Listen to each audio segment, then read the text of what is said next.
but something like maybe only 1/8 or 1/10 of the food value of the grain we feed to them actually comes back to us as meat. So we produce a lot more greenhouse gases than we would need to if we just ate the grain directly, or if we use the land for growing other agricultural products, beans or something, which would provide us with protein as well. We could nourish ourselves much lower on the food scale and much more efficiently if we were directly eating the grain rather than feeding it to cattle. So because of that, that's one reason why feedlot cattle contribute extensively to climate change.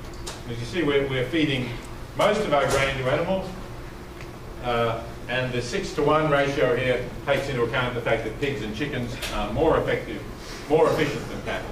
So we do produce more grain. Sorry, the ratio is not quite 10-to-1, but for the cattle, it is something like that. So you can't argue that this is necessary to feed the world. Some people say, well, the world is a growing population. This is actually harming our efforts to feed the world. It's forcing up grain prices. Here's a slide of how much usable protein, it's protein, not food, we get per acre. And you see it's the plant foods that always come out on top, soybeans particularly if we're talking about protein, but even rice and corn, you get far more per acre than any of the animal products. The animal products start here with milk, then eggs, then meat, and then beef right down the bottom. So in terms of efficiently producing food, we would do much better to grow the food directly and eat it directly rather than cycle it through animals. And when people talk about biofuel being the cause of rising grain prices, well, biofuel is wasteful. I don't support using food to make fuel for our cars, but it's still small in proportion to the amount of grain we waste feeding to animals. You see, we used 100 million tonnes worldwide of grain to make ethanol, and 756 worldwide to feed to animals. And of that 756, maybe we got back the equivalent of 100 million or 150 million out of it. So we wasted maybe 600 million tonnes of grain by feeding it to animals, 6 times as much as we wasted by making biofuel. So this is not helping the world food crisis. It's driving prices up. Now, as far as climate change is concerned, 3 years ago now, we had this report from the United Nations Food and Agriculture Organization saying that livestock is responsible for more greenhouse gas emissions than transport worldwide. More greenhouse gas emissions than cars, trucks, buses, and planes put together. I think, in fact, for reasons I'll go into in a moment, that's an underestimate. I think it's even worse than that for livestock. I'll come to that in just a moment. After that, the chair of the IPCC, the Intergovernmental Panel on Climate Change, the worldwide scientific body that issues reports on what's causing climate change and the state of climate change, actually came out and said that people should eat less meat. It's a very carbon-intensive commodity, admitting that they were afraid to say it until recently, but now they have said it and more people are starting to realise this. But you might say, is this only about factory farming? Is it only feedlot production that is causing this? Well, unfortunately the answer is no, it's not. This is a farm quite near Princeton, organic beef farm, where the conditions really look, good for the animals. I mean, they're out on grass, they don't go to feedlots, they're even with their mothers at this stage. So you might think, well, this is sustainable, this is organic farming. And it's true, of course, that we're not wasting food, we are gaining food because we can't process this grass. And the cattle can. That's how they evolve.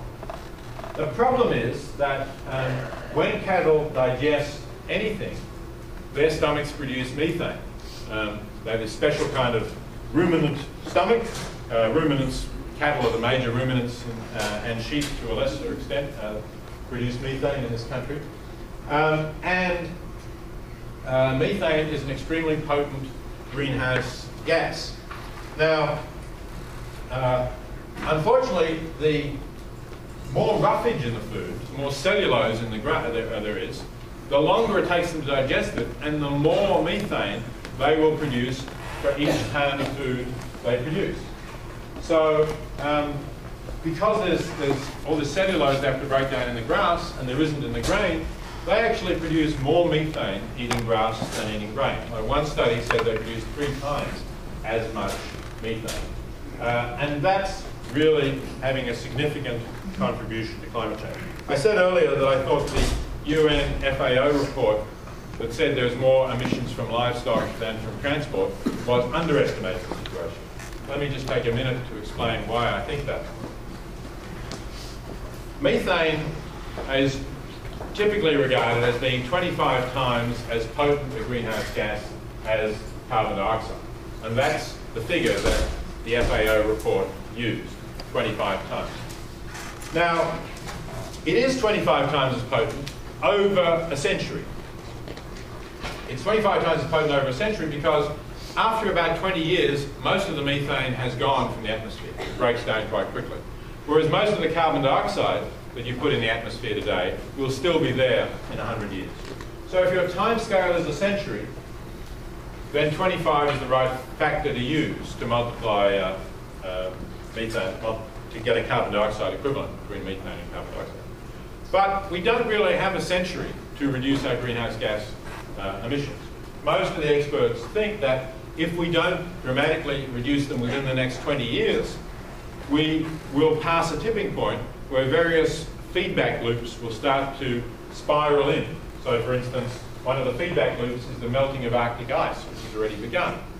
Ice reflects the sun's light.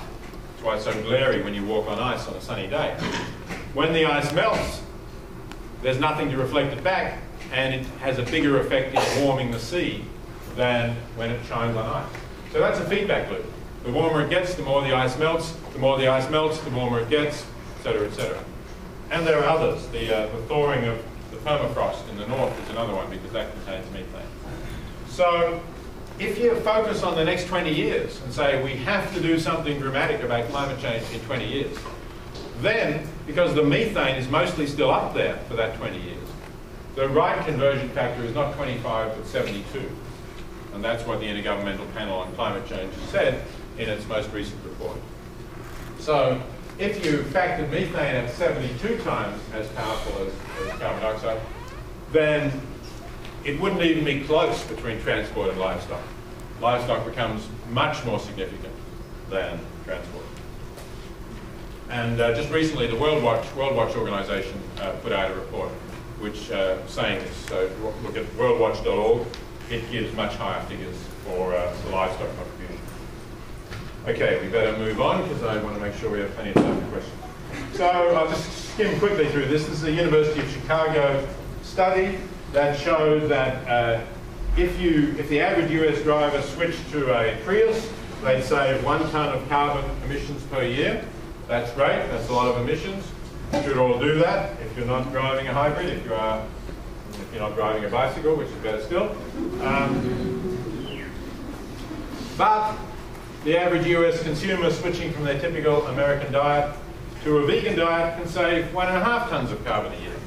So you can make a bigger impact in reducing your carbon footprint by switching to a vegan diet if you're a typical American meat eater than by switching your car. Although, of course, why not do both? Okay, so I just wanted to, I'm coming close to the end of the farming stuff. I just wanted to say, well, there are some forms of farming that are reasonably sustainable. I'm not condemning all. The same farm that showed you the beef, the cattle near Princeton, also produces eggs. And these are egg-laying hens, very different from the battery cages, as you can see. I think these hens do have a decent life, and they're not producing any significant amounts of greenhouse gas emissions. So perhaps you might say these don't have the same problems. It's true, of course,